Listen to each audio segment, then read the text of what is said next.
Kuri iri genekerezo rya 18 ndamukiza umwaka w'ibihumbi 2026 ubushikiranganje bujejwe amasoko ntanganguvu ubutare n'agataka amahinguriro ubudandaji n'ingenzi bubicishije ku kigo odeka kijejwe gukurikirana igisata cikawa bwashimye gutunganya kino kiganiro kugira ngo bumenyeshe abarundi na cane cane abaremyi b'ikawa hamwe n'abakorera muri ico gisata ko ibikorwa vy'isizeni y'umwaka w'ibihumbi 2026 ushira ibihumbi 2027 aho vyo babigeze. Ibikorwa vy'isizeni y'uno mwaka w'ibihumbi 2026 ushira ibihumbi 2027 byaratanguye. Amanama ajanye no gutegura isizeni y'uno mwaka yaratunganijwe mu ntara zose z'igihugu. Urubuga rushasha rwo kwegeranya ibiharuro bijanye n'umwimbu w'ikawa biciye mu buhinga bwa none rwaratunganyijwe rwongera rushigwa ahabona n'ibiro bijejwe ivyigwa n'iterambere mu biro vy'umukuru w'igihugu bifatikanije n'ikigo odeka. Amanama nkarisha bwenge kubijanye no gukoresha urwo rubuga rushasha rwo kwegeranya ibiharuro bijanye n'umwimbu w'ikawa yaratunganijwe kubajejwe kwegeranya ivyo biharuro ku matonorero yose n'ibibanza vyegeranizo vyemewe n'amategeko. Amategeko agenga iyi sizeni yarahinyanyuwe yongera aremezwa n'abasanzwe begeranya bakongera bagahingura umwimbu w'ikawa. Abajeje kwegeranya umwimbu w'ikawa no kuwuhingura bakwije ibisabwa n'amategeko baratanguye kwakira umwimbu ku matonorero no mu bibanza vyegeranizo vyemewe n'amategeko. Tuboneyeho rero akaryo ko gutera kamo abarimyi bose b'ikawa ko bubandanya batanga ibisabwa bijanye n'imyidondoro yabo n'amakonti yo guhembegwa ko biciye mu buhinga bwa none. Ibijanye n'igiciro cikawa ihishiye usanzwe muzi yuko leta y'u Burundi ifise umwitwarariko udasanzwe wo gutunganiriza bene gihugu muri rusangi na cane cane abaremyi b'ikawa kubijanye no kubadugiriza igiciro hisunzwe inguvu n'uburyo umurimyi w'ikawa akoresha mu kurima n'igitegwa cikawa. Ni muri iyo ntumbero kuvaho leta y'u Burundi isubije akarenge mu gisata cikawa igashinga ikigo odeka igiciro cikawa cagiye kiraduzwa ku mwaka.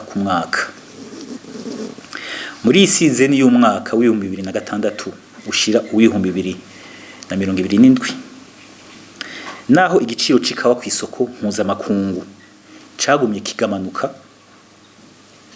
kikaba cavuye ku madolari 8 kigeze ubu naho ku madolari 6. Leta y'u Burundi yafashe ingingo ko igiciro c'umurimyi kitagabanuka.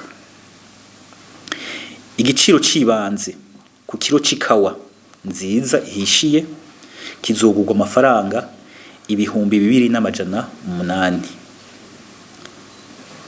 Ikiro cikawa y'ibisogwa naco kikazogurwa amafaranga 1,400. Tuboneyeho rero akaryo ko guhumuriza abaremyi b'ikawa tubamenyesha ko mu gihe igiciro kw'isoko mpuzamakungu co kwisununura ko bazoronswa agahembo kiyongera.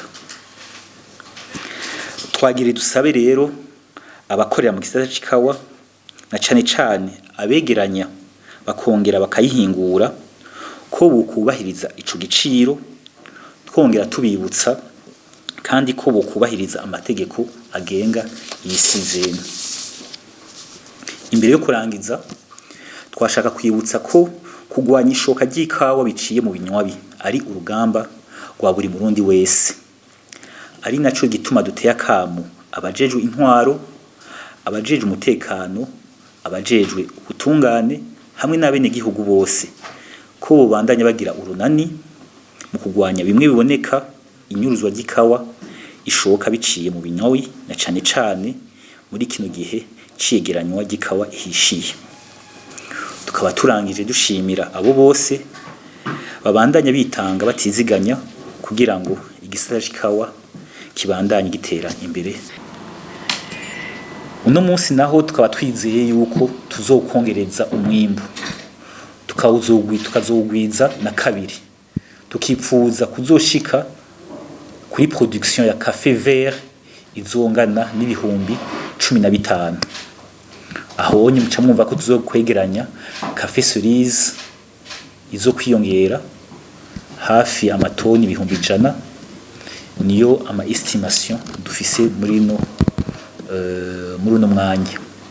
Ivyo kazotuma rero twongereza uburyo igihugu cinjiza amahera ava makungu igihugu cinjiza, tukazoca twongera duhimiriza abarimyi kwijukira igiterwa c'ikawa, bizotuma twongereza umwimbu, les recettes d'exportation zongerekana, bikaba biri muri ya mbona kazoza izotuma igihugu gishobora gutunganya ubutunzi bwayo, gishobora no guca congereza ico no kwita ama infrastructure azotuma igihugu gitera imbere. Murakoze, Imana ibahezagire.